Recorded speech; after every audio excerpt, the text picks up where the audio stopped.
السلام عليكم ورحمة الله وبركاته. الحمد لله نحمده ونستعينه ونستغفره ونؤمن به ونتوكل عليه ونعوذ بالله من شرور أنفسنا ومن سيئات أعمالنا. من يهده الله فلا مضل له ومن يضلله فلا هادي له. ونشهد أن لا إله إلا الله وحده لا شريك له. ونشهد أن سيدنا وسندنا وحبيبنا ومولانا محمدا عبده ورسوله. أرسله الله تعالى بالحق بشيرا ونذيرا. فقد قال الله تبارك وتعالى في القرآن المجيد: فأعوذ بالله من الشيطان الرجيم. بسم الله الرحمن الرحيم. فلا تخافوهم وخافوني إن كنتم مؤمنين. وقال تعالى: وَلِمَنْ خَافَ مَقَامَ رَبِّهِ جَنَّتَانِ. صدق الله العظيم وبلغنا رسوله الأمين الكريم. ملك بر رؤوف رحيم ورب حليم. ونحن على ذلك لمن الشاهدين والشاكرين والحمد لله رب العالمين.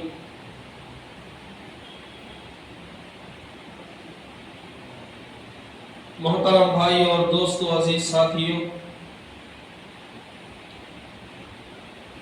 اللہ سبحانہ و تعالی نے تمام مخلوقات میں انسان کو اشرف المخلوقات بنایا. اللہ نے انسان کو پیدا کیا، زندگی بھی دی اور پھر اللہ نے موت بھی دی. انسان کو اللہ تعالیٰ زندگی بھی دیتا ہے اور موت بھی دیتا ہے. کل نفس ذائقۃ الموت ثم الینا ترجعون. ہر نفس کو موت کا مزہ چکھنا ہے، پھر اسی کی طرف سب لوٹ کر جانے والے.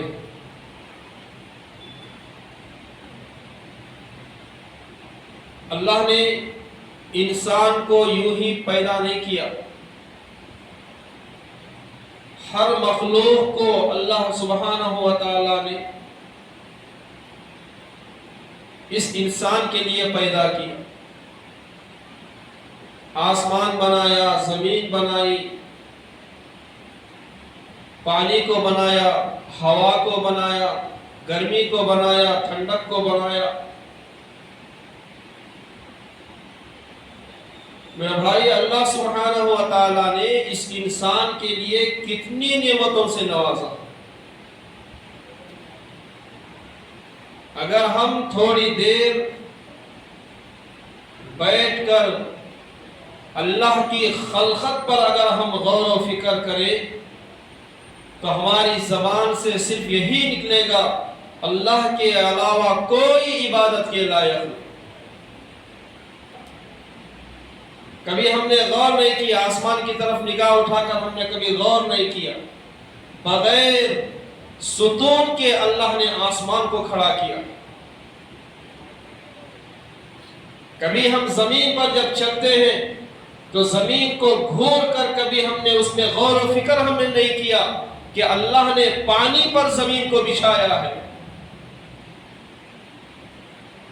اللہ تعالی ہواؤں کو چلاتے ہیں، دھوپ کو چلاتے ہیں، ٹھنڈک کو لاتے ہیں، گرمی کو لاتے ہیں. یہ ہر چیز جو ہے انسان کے لیے اللہ نے پیدا کیا. اور میرے بھائی، یہ چیز کیا ہے؟ ایک نہ ایک دن ختم ہو جانے والی. یہ آسمان، یہ زمین، یہ چاند، یہ سورج، جو اللہ نے جو مخلوق کو پیدا کیا، یہ ایک نہ ایک دن فنا ہو جانے والی ہے. جو فنا ہونے والی چیز نہیں، وہ ہے آخرت. یہ ایک زندگی ہماری دنیا کی ہے اور ایک زندگی ہماری مرنے کے بعد کی خبر کی ہے. نہیں بھائی، یہ ایک زندگی کیا ہے جو دنیا میں ہم جی رہے ہیں. دنیا کے اندر اگر ہمیں پریشانی آ گئی تو سامنے والے کو اگر ہم کہیں تو اللہ تعالیٰ اپنے فضل و کرم سے پریشانی کو دور کرتے ہیں. کوئی دوست مل گیا، کوئی رشتہ دار مل گیا، ماں باپ مل گئے، کوئی اور مل گئے، تسلی دینے کے لیے آتے ہیں، مدد کرنے کے لیے آگے بڑھتے ہیں. میرے بھائی یہ دنیا کی زندگی ہے، کوئی نہ کوئی آ رہا ہے. جب ہمارے جسموں سے روح نکل جائے گی، لے جا کر اندھیرے گڑھے میں قبر میں جب دفن کر دیا جائے گا تو میرے بھائی وہاں کی ہم نے کیا تیاری کی ہے، اس کے لیے ہم نے کیا تیاری کی، کبھی سوچا ہے ہم نے اس کے لیے کیا تیاری کی ہے ہم نے؟ میرے بھائی وہاں پر کیا کام آنے والے ہیں؟ ہمارے اچھے اعمال کام آنے والے ہیں. ہم نے جو نمازیں پڑھی وہ کام آنے والی ہیں، جو ہم نے روزہ رکھا وہ کام آنے والے ہیں، جو ہم نے صدقہ دیا وہ کام آنے والے ہیں، جو ہم نے اچھے جو نیک صالح اولاد جو ہے وہ کام آنے والے ہیں اگر وہ ہمارے لیے مغفرت کی دعا کرے. یہ اچھے اعمال ہمارے خبر میں کام آنے والے ہیں. میرے بھائی ہمیں اس کی تیاری کرنی. ہمارے پاس کیا ہے؟ آج قرآن پڑھنے کے لیے وقت نہیں، وقت ملا تو قرآن پڑھ دی. نماز پڑھنے کے لیے وقت نہیں، وقت ملا تو نماز پڑھ دی. ہمارے پاس آج حضور پر درود پڑھنے کے لیے وقت نہیں ہے، وقت ملا تو درود پڑھ دی. نہیں میرے بھائی، جتنے بھی اعمال جو نیک اعمال ہیں، جو مرنے کے بعد جو کام آنے والے ہیں، وہ اعمال کے لیے ہمارے پاس جو ہے آج وقت نہیں، بالکل وقت نہیں ہے ہمارے پاس. چھوٹی سی مثال، حدیث پاک کا مفہوم ہے، میرے اور آپ کے آقا حضرت محمد مصطفیٰ احمد مجتبی صلی اللہ علیہ وسلم نے ارشاد فرمایا، اللہ سبحانہ و تعالیٰ نے ایک ایسا فرشتہ بھی پیدا کیا ہے جس کے دونوں بازو اس کا درمیانی فاصلہ مشرق اور مغرب کے احاطے کو گھیرا ہوا ہے. مشرق اور مغرب کے احاطے کو گھیرا ہوا ہے، جو بیچ کا جو فاصلہ ہے. پھر حضور علیہ السلام نے فرمایا اس فرشتے کا سر زیر عرش ہے اور اس کے پاؤں تحت السرا میں اس کے پاؤں ہے، بالکل نیچے ہے. جب کوئی مسلمان مرد یا عورت حضور علیہ السلام پر جب کوئی ایک مرتبہ درود شریف پڑھتا ہے تو اللہ سبحانہ و تعالیٰ اس فرشتے کو یہ حکم دیتا ہے کہ وہ فرشتہ عرش کے نیچے بحر نور، یہ ایک نہر بہ رہی ہے جس کا نام بحر نور ہے، وہ فرشتہ وہ پانی میں غوطہ لگاتا ہے. جب غوطہ لگا کر جیسے ہی باہر نکلتا ہے تو اللہ سبحانہ و تعالیٰ نے اسے اتنے پر عطا کیے ہیں جو آبادی خلق جو اللہ نے مخلوق کو پیدا کیا ہے اس سے زیادہ پر اللہ نے اس فرشتے کو دیے ہیں. جب وہ غوطہ لگا کر باہر نکلتا ہے اور اس کے پروں سے جب پانی کا ایک قطرہ جب گرتا ہے، ہر ایک قطرے سے اللہ سبحانہ و تعالیٰ ایک فرشتے کو پیدا کرتا ہے جو درود شریف پڑھا. اللہ سبحانہ و تعالیٰ وہ فرشتہ جو ہے قیامت تک وہ درود شریف پڑھنے والے کی مغفرت کی دعا کرتے رہتے ہیں. میرا بھائی دیکھیں کہ چھوٹی مثال، ہم کیا ہیں جب درود شریف پڑھنے کے لیے کہا جاتا ہے تو درود شریف پڑھنے میں کنجوسی بخالت کرتے ہیں. میرا بھائی حضور علیہ السلام نے کیا فرمایا؟ اگر ہمیں درود پڑھنا بھی نہیں آتا تو ہم صلی اللہ علیہ وسلم یہی کہہ لیا کریں، درود پڑھنے کا ثواب ملے گا. پڑھیں گے انشاءاللہ. تو میرے بھائی کیا ہے یہ عمل جو ہم جو دنیا کے اندر جو کرتے ہیں، یہ عمل ہمارے لیے آخرت کے لیے ضروری حدیث پاک کا مفہوم ہے، حضور علیہ السلام نے فرمایا ہر انسان کے لیے یہ ایک رات اور ایک دن بہت کٹھن ہے۔ کتنے رات؟ یہ ایک رات اور یہ ایک دن ہر انسان کے لیے بہت کٹھن ہے۔ کٹھن مطلب کیا ہے؟ بہت سخت ہے، بہت سخت ہے۔ حضور علیہ السلام نے فرمایا وہ جو رات جو کٹھن ہے وہ قبر کی پہلی رات ہے۔ کون سی رات ہے وہ؟ قبر کی پہلی رات ہے وہ، قبر کی پہلی رات ہے جو ہر انسان کے لیے کٹھن ہے، جو کٹھن ہونے والی ہے، جو سخت ہونے والی ہے۔ اس رات کے لیے ہم تیاری کریں، قرآن مجید کی تلاوت کریں، درود شریف پڑھتے رہیں، ذکر و اذکار کرتے رہیں، صدقہ و خیرات دیتے رہیں، اچھے اعمال کرتے رہیں، اچھے کام کریں، تو جو رات جو حضور جو کٹھن جو بتلائی ہے وہ رات ہمارے لیے انشاءاللہ آسان ہوگی۔ پھر حضور علیہ السلام نے فرمایا ہر انسان کے لیے جو دن جو کٹھن ہے وہ قیامت کا دن ہے، وہ قیامت کا دن ہے۔ میرا بھائی، انسان کیا کہتا ہے؟ ہم لوگ کیا کہتے ہیں؟ اگر دن بڑا ہو گیا تو دن کتنا بڑا ہے نا حضرت، رات بڑی ہو گئی تو رات کتنی بڑی ہے، بہت ہی نہیں۔ تو میرا بھائی، حضور علیہ السلام نے فرمایا قیامت کا ایک دن 50,000 سال کا ایک دن ہوگا۔ کتنے سال کا؟ 50,000 سال کا ایک دن ہوگا قیامت کا۔ حضور علیہ السلام نے فرمایا وہ دن بھی ہر انسان کے لیے بہت کٹھن ہے۔ میرے بھائی، اس دن کے لیے بھی ہم تیاری کریں۔ حدیث پاک کا مفہوم ہے، حضور علیہ السلام نے فرمایا قیامت کے دن جہنم کو سامنے لایا جائے گا۔ جب جہنم سامنے آئے گی فرشتے گھسیٹ کر لائیں گے، کھینچتے ہوئے لائیں گے، تو وہ جہنم سے اس جہنم کو دیکھ کر لوگ ڈریں گے، ہیبت کھائیں گے، ڈر جائیں گے۔ تو اس جہنم میں سے ایک آگ نمودار ہوگی، ایک آگ نکلے گی، وہ آگ اس امت محمدیہ کی طرف بڑھے گی۔ وہ آگ جو نکلے گی جہنم سے حضور صلی اللہ علیہ وسلم کی امت کی طرف بڑھتی رہے گی۔ اب جیسے ہی وہ آگ بڑھتی رہے گی، جو حضور کے جو امتی ہیں کیا کہیں گے آگ سے؟ اے آگ، تجھے نمازیوں کا واسطہ تو رک جا، اے آگ تجھے صدقہ دینے والوں کا واسطہ تو رک جا، اے آگ تجھے روزے داروں کا واسطہ تو رک جا، اے آگ تجھے اللہ سے ڈرنے والوں کا واسطہ تو رک جا۔ مگر وہ آگ بالکل آگے بڑھتی رہے گی، وہ آگ رکے گی نہیں۔ امت محمدیہ کی طرف وہ آگ بڑھتی رہے گی، بڑھتی رہے گی۔ جب حضرت جبرائیل علیہ السلام دیکھیں گے کہ امت محمدیہ کی طرف آگ بڑھ رہی ہے، جہنم کی آگ بڑھ رہی ہے، تو اس وقت حضرت جبرائیل علیہ السلام یہ پانی کا پیالہ، یہ پیالے میں پانی ہوگا، وہ پانی لے جا کے حضور صلی اللہ علیہ وسلم کو دے گی اور حضور سے کہیں گے کہ اللہ کے نبی صلی اللہ علیہ وسلم، آپ کی امت کی طرف جہنم کی آگ جو ہے بڑھ رہی ہے، آپ ایسا کریں اس میں سے، یہ پانی میں سے چند قطرے آپ اس آگ پر جھڑکیں۔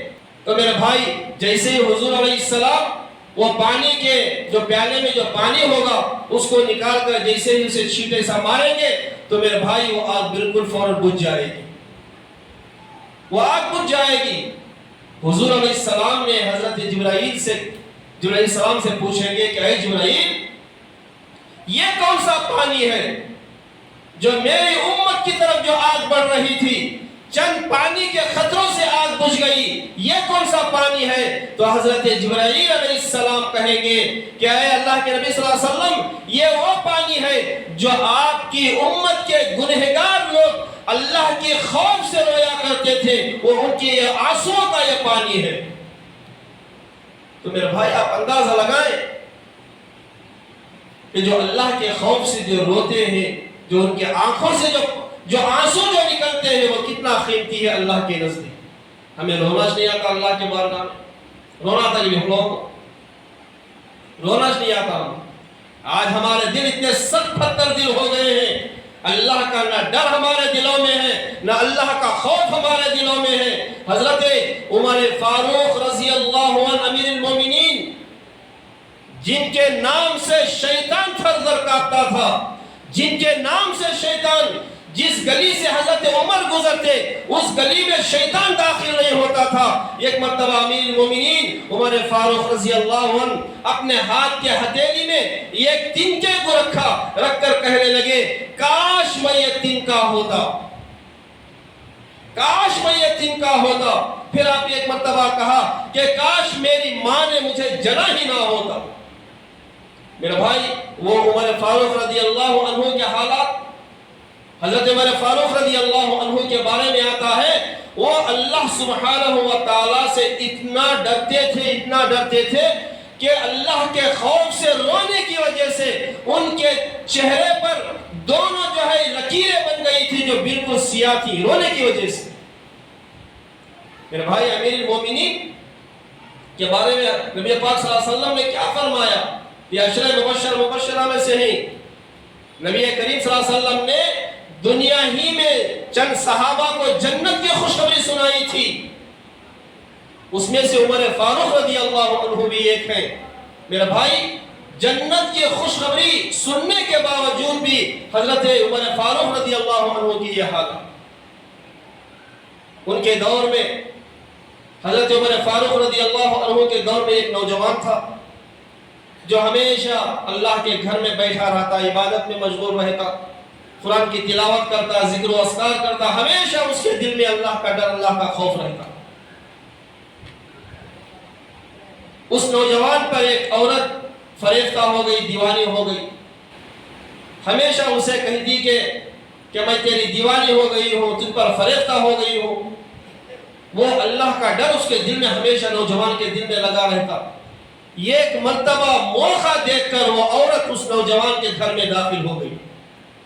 ایک مرتبہ موقع دیکھ کر وہ عورت اس نوجوان کے گھر میں داخل ہو گئی۔ جیسے ہی وہ عورت گھر میں داخل ہوئی، اللہ کا ڈر، اللہ کا خوف اس نوجوان کے دل میں آ گیا۔ اس نے ایک چیخ ماری اور بے ہوش ہو کے زمین پر گر پڑا۔ جیسے ہی زمین پر بے ہوش ہو کے گر پڑا، تھوڑی دیر کے بعد ہوش آیا، دیکھا کہ پھر اس کی زبان پر قرآن شریف کی چند آیتیں جو ہے اس کی زبان پر ہیں، وہ قرآن پاک کی آیت پڑھ رہا ہے اور رو رہا ہے، روتے روتے جو ہے میرے بھائی وہ روتا رہا، اتنا رویا، اس کے دل میں اللہ کا خوف اتنا آیا کہ جیسے روتا رہا، روتے جیسے ہی زمین پر گرا، جا کر دیکھے تو اس کی جسم سے روح نکل گئی تھی، روح پرواز ہو گئی، اس کا انتقال ہو گیا۔ تو اس نوجوان کے جو رشتہ دار جو تھے، جو ماں باپ جو تھے، بیٹے کو تجہیز و تکفین کر کے غسل دے کر نماز جنازہ پڑھا کر رات ہی میں دفن کر دیا گیا۔ صبح سویرے امیر المومنین عمر فاروق رضی اللہ عنہ کو معلوم ہوا، صبح میں معلوم ہوا کہ فلاں نوجوان کا انتقال ہو گیا ہے۔ تو حضرت عمر فاروق رضی اللہ عنہ صبح کو چند ساتھیوں کو لے کر گھر پہنچے، ان کے والد سے ملاقات کرے، رشتہ داروں سے ملاقات کرے۔ آپ نے کہا کہ ایسا واقعہ پیش آیا۔ تو عمر فاروق رضی اللہ عنہ اپنے چند ساتھیوں کو لے کر اس نوجوان کی خبر کے پاس گئے، اس نوجوان کی خبر کے پاس گئے اور جا کر اس نوجوان کی خبر کے پاس کھڑے ہو کر اس کی مغفرت کی دعا کریں، اے پروردگار اس نوجوان کی مغفرت فرما۔ پھر امیر المومنین عمر فاروق رضی اللہ عنہ خبر کے پاس کھڑے ہو کر اس آیت کو آپ نے پڑھا، وَلِمَنْ خَافَ مَقَامَ رَبِّهِ جَنَّتَانِ، جو اللہ کے خوف سے جو رویا، جو اللہ کے خوف سے جو ڈرا، اللہ سبحانہ و تعالیٰ اس کے لیے دو جنتیں دیتے ہیں، دو جنتیں اس کے لیے ہیں۔ جب یہ آیت عمر فاروق رضی اللہ عنہ نے پڑھی تو خبر کے اندر سے آواز آئی، ذہنوں میں رکھیں اس واقعے کو، خبر کے اندر سے آواز آئی، کہنے لگے، وہ نوجوان کہنے لگا کہ اے عمر، سچ مچ اللہ سبحانہ و تعالیٰ نے مجھے اللہ سے ڈر ڈرنے کی وجہ سے اللہ تعالیٰ نے مجھے 2 جنتوں سے مجھے نوازا ہے۔ تو میرے بھائی، اللہ کا خوف، اللہ کا ڈر ہمارے لیے دلوں میں آنا ضروری ہے۔ اللہ سے گناہوں کی معافی مانگے، استغفار کرے۔ نبی کریم صلی اللہ علیہ وسلم کا کیا ارشاد ہے؟ حضور علیہ السلام یہ دعا مانگا کرتے تھے کہ اے پروردگار، مجھے رونے والی، تیرے خوف میں رونے والی مجھے آنکھیں عطا فرما، ایسی آنکھیں عطا فرما۔ آج ہمارا رونش نہیں آتا، آج ہمارا رونش نہیں آتا، اللہ کے بارگاہ میں دعا کر رہے ہیں، کہاں رونا؟ دل سخت ہو گئی۔ ایک بوڑھے شخص حضور علیہ السلام کے دربار میں حاضر، بالکل بوڑھے ہو گئے تھے، لکڑی کا سہارا دے کر حضور علیہ السلام کی مجلس میں داخل ہوئی۔ بہت بوڑھے ہو گئے تھے، بہت عمر ہو گئی تھی۔ آئے آ کے حضور علیہ السلام سے کہا کہ اے میرے آقا، مجھ سے بہت چھوٹے اور موٹے بہت سارے گناہ ہو گئے ہیں مجھ سے۔ کیا الفاظ تھے ان کے؟ کیا کہنے لگے وہ؟ کہ اے میرے آقا، مجھ سے بہت چھوٹے اور موٹے بہت سارے گناہ ہو گئے ہیں، کیا اللہ مجھے معاف کرے گا؟ کیا اللہ میرے گناہوں کو معاف کرے گا؟ حضور علیہ السلام نے فرمایا، کیا آپ اس بات کی گواہی دیتے ہیں کہ اللہ کے سوا کوئی عبادت کے لائق نہیں؟ تو وہ کہنے لگے، ہاں میں اللہ کو ایک مانتا ہوں۔ پھر حضور علیہ السلام نے فرمایا، کیا آپ اس بات کی گواہی دیتے ہیں کہ محمد صلی اللہ علیہ وسلم اللہ کے رسول ہیں؟ تو وہ کہنے لگے، ہاں میں نبی کو رسول مانتا ہوں۔ تو حضور علیہ السلام نے فرمایا، اگر آپ اللہ کو ایک مانتے ہیں اور محمد صلی اللہ علیہ وسلم کو رسول مانتے ہیں تو اللہ سبحانہ و تعالیٰ آپ کے سارے چھوٹے اور موٹے گناہوں کو اللہ معاف کر دے گا۔ تو میرے بھائی، سچے دل سے ہم ایک مرتبہ لا الہ الا اللہ محمد الرسول اللہ اگر سچے دل سے اگر ایک مرتبہ پڑھ لے تو اللہ تعالی ہمارے سارے گناہوں کو معاف کرے گا۔ یہ اللہ کا وعدہ بھی ہے اور یہ نبی علیہ السلام کا وعدہ بھی ہے۔ میرے بھائی، آج ہم دنیا کے زندگی میں آج ہم ڈوب گئی، غرق ہو گئی، نہیں دنیا کے اندر ڈوب گئی، آج ہم لوگ دنیا کے اندر غرق ہو گئی۔ میرے بھائی، بیوی کا خیال ہے، بچوں کا خیال ہے، ماں باپ کا خیال ہے، ہر ایک کا خیال ہے، مگر ہمیں خیال نہیں تو وہ ہے ہمیں آخرت کا کوئی ہمیں خیال نہیں، آخرت کا ہمیں خیال ہی نہیں۔ مرنے کے بعد کیا ہونے والا ہے خیالات نہیں، اس کا خیال ہمیں نہیں۔ میرے بھائی، اس کی تیاری کرے اور گناہوں سے معافی مانگے۔ حضرت علی بن ربیعہ رحمت اللہ علیہ، حضرت علی بن ربیعہ رحمت اللہ علیہ یہ کہتے ہیں کہ ایک مرتبہ حضرت علی رضی اللہ عنہ مجھے اپنے پیچھے بٹھا کر حرہ کی طرف مجھے لے کر گئے، میں ان کے ساتھ گیا۔ جب حرہ کی طرف مجھے لے کر گئے، میں ان کے پیچھے گیا، میں پیچھے بیٹھا ہوا تھا، میں گیا تو پھر حضرت علی رضی اللہ عنہ مقام حرہ کی طرف اپنے نگاہ کو، اپنے چہرے کو آسمان کی طرف اٹھائے، اپنے چہرے کو ایسا آسمان کی طرف اٹھا کر کہنے لگے کہ اے پروردگار میرے گناہوں کو معاف فرما، اے پروردگار میرے گناہوں کو معاف فرما، اس تیرے علاوہ کوئی بھی میرے گناہوں کو معاف نہیں کر سکتا۔ یہ الفاظ کیا کہنے لگے حضرت علی رضی اللہ عنہ، اے پروردگار میرے گناہوں کو معاف فرما، تیرے علاوہ میرے گناہوں کو کوئی بھی معاف نہیں کر سکتا۔ آپ یہ دعا کی، پھر حضرت علی رضی اللہ عنہ مسکرانے لگے، ہنسنے لگے۔ حضرت علی بن ربیعہ رحمت اللہ علیہ کہنے لگے کہ اے امیر المومنین علی رضی اللہ عنہ، آپ پہلے استغفار کریں، آپ پہلے اپنی گناہوں سے معافی مانگے، پھر اس کے بعد پھر آپ مسکرانے لگے، یہ معاملہ کیا ہے؟ یہ سمجھ میں نہیں آیا۔ تو حضرت علی رضی اللہ عنہ نے فرمایا کہ اے علی بن ربیعہ، مجھے ایک مرتبہ حضرت محمد مصطفیٰ صلی اللہ علیہ وسلم مجھے ایک مرتبہ اپنے پیچھے بٹھا کر حرہ کی طرف لے کر آئے، حرہ کی طرف لے کر آئے. پھر آ کے نبی کریم صلی اللہ علیہ وسلم نے آسمان کی طرف نگاہ اٹھا کر اللہ سے کہنے لگے کہ اے پروردگار میرے گناہوں کو معاف فرما، اس کے علاوہ تیرے علاوہ کوئی میرے گناہوں کو معاف نہیں کر سکتا. پھر حضور علیہ السلام مسکرانے لگے. حضرت علی نے پوچھا حضور سے کہ اے میرے آقا، آپ پہلے استغفار پڑھے پھر آپ مسکرائے کیوں؟ تو حضرت علی، حضرت محمد صلی اللہ علیہ وسلم نے اس وقت یہ کہا تھا کہ جب کوئی بندہ اللہ سے معافی مانگتا ہے، اے پروردگار میرے گناہوں کو معاف فرما، تیرے علاوہ کوئی معاف نہیں کر سکتا، جب یہ بات بندہ جب کہتا ہے تو اللہ تعالیٰ اس بات پر اس بندے کے لیے مسکراتا ہے، اور مسکرا کر اللہ کہتا ہے کہ دیکھو یہ بندے کو معلوم ہے کہ میرے علاوہ کوئی اس کے گناہوں کو معاف نہیں کر سکتا. پھر اللہ تعالیٰ اس کے سارے گناہوں کو معاف کر دیتا. تو میرے بھائی، ہم اللہ سے معافی تو مانگیں.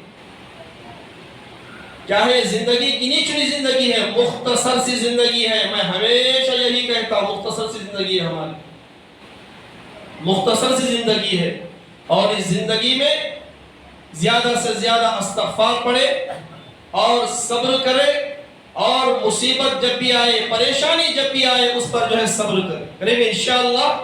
دعا کریں کہ اللہ تعالیٰ مجھے اور آپ کو کہنے سننے سے زیادہ عمل کرنے کی توفیق عطا فرمائے. اللہ رب العالمین ہم سب کے سارے گناہوں کو معاف فرمائے.